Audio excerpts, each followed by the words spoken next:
పిత పుత్ర పవిత్ర ఆత్మనామమున ఆమేన్. ప్రియ దేవుని బిడ్డలారా, ఈనాడు క్రీస్తు సాక్షాత్కార పండుగ జనవరి 25వ తారీఖున జరుపుకుంటూ ఉండగా ఈ యొక్క పండుగ సందేశాన్ని భక్తి శ్రద్ధలతో ధ్యానించుదాం.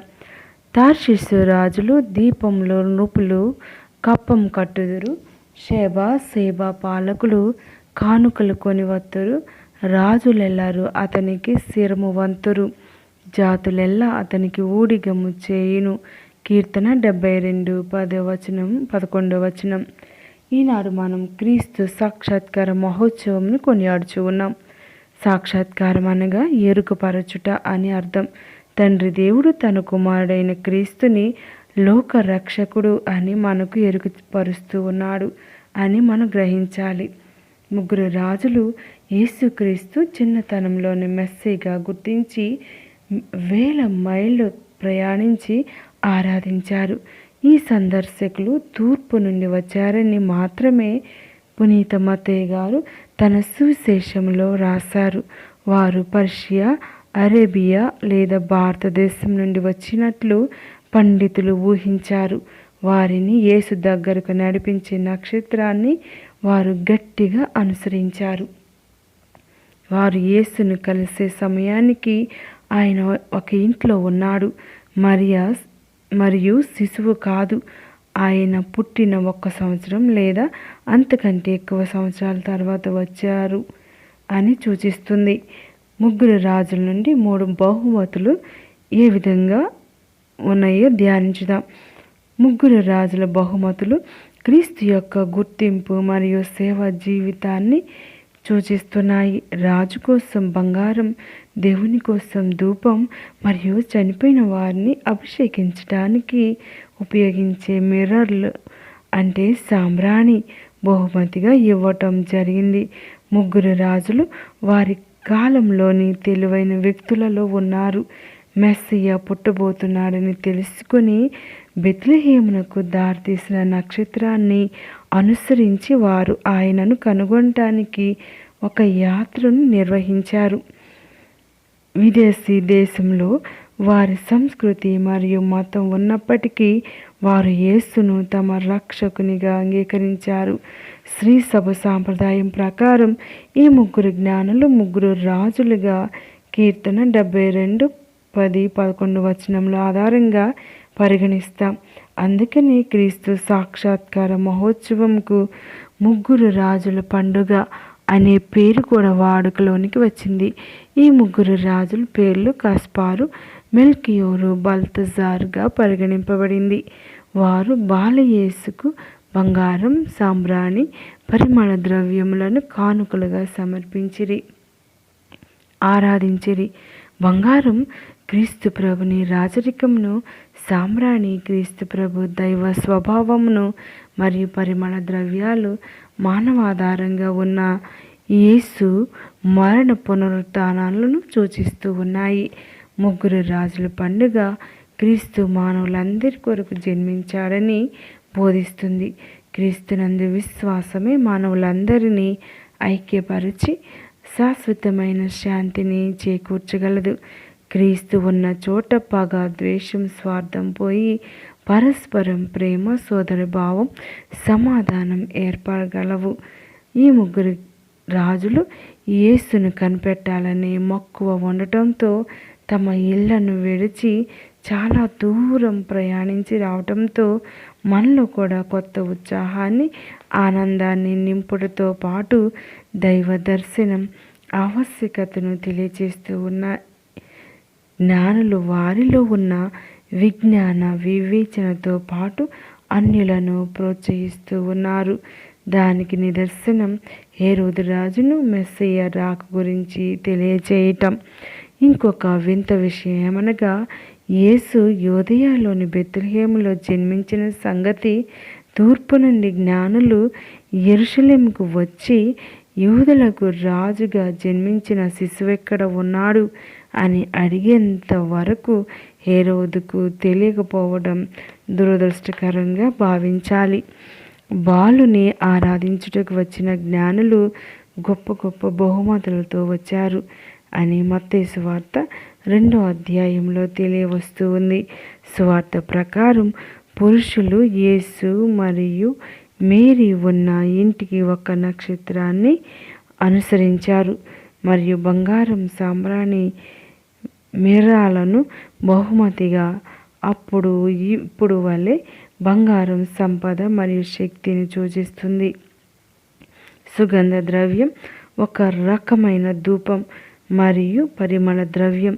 క్రైస్తవులు యేసు మరణాన్ని ముందే సూచిస్తున్నట్లు అర్థం చేసుకున్నారు.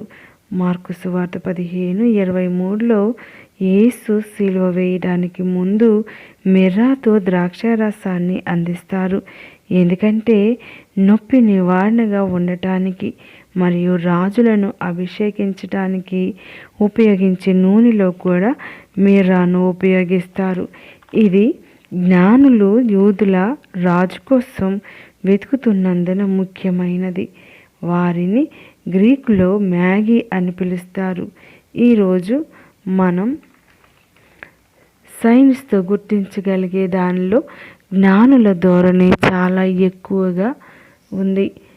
నక్షత్రం వైపు చూడటం అనేది దేవుని కోరికలు మరియు పనుల గురించి సమాచారం కోసం స్వర్గం, నక్షత్రాలు మరియు గ్రహాల వైపు చూసే సమయంలో ఈ ప్రదేశం యొక్క మతపరమైన సాంప్రదాయాన్ని అనుగుణంగా ఉంటుంది మరియు కొన్ని నక్షత్రాలు లేదా గ్రహాలు దేవునితో గుర్తించబడతాయి.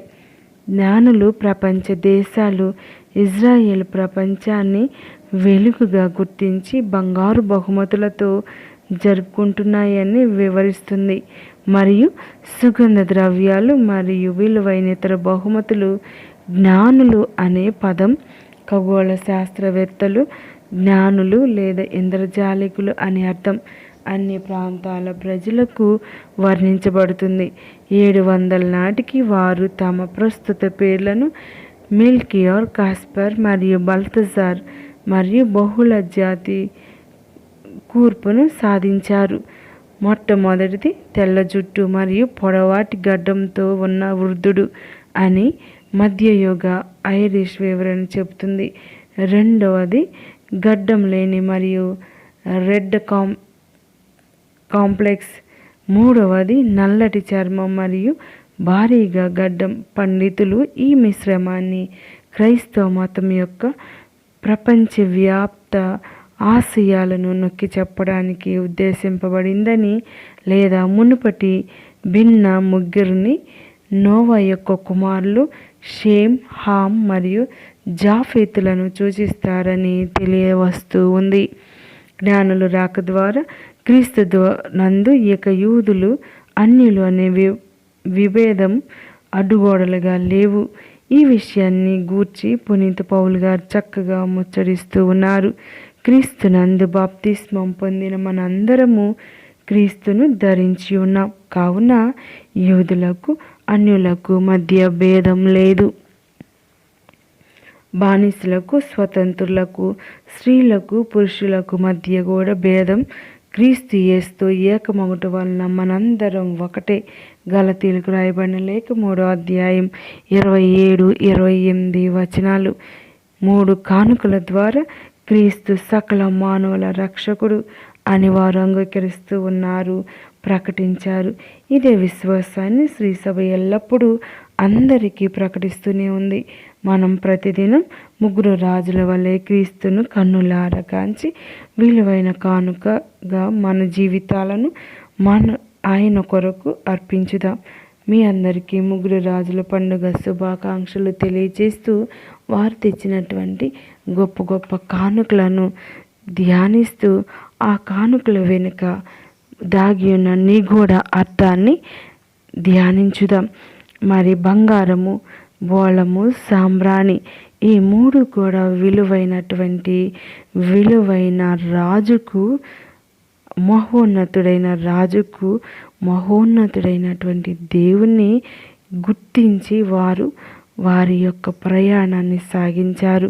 ఆ యొక్క గొప్ప గొప్ప కానుకలు తేవటం వలన దేవుని వారి హృదయాల్లో అధికంగా ధ్యానించి ప్రేమిస్తూ ఉన్నారు.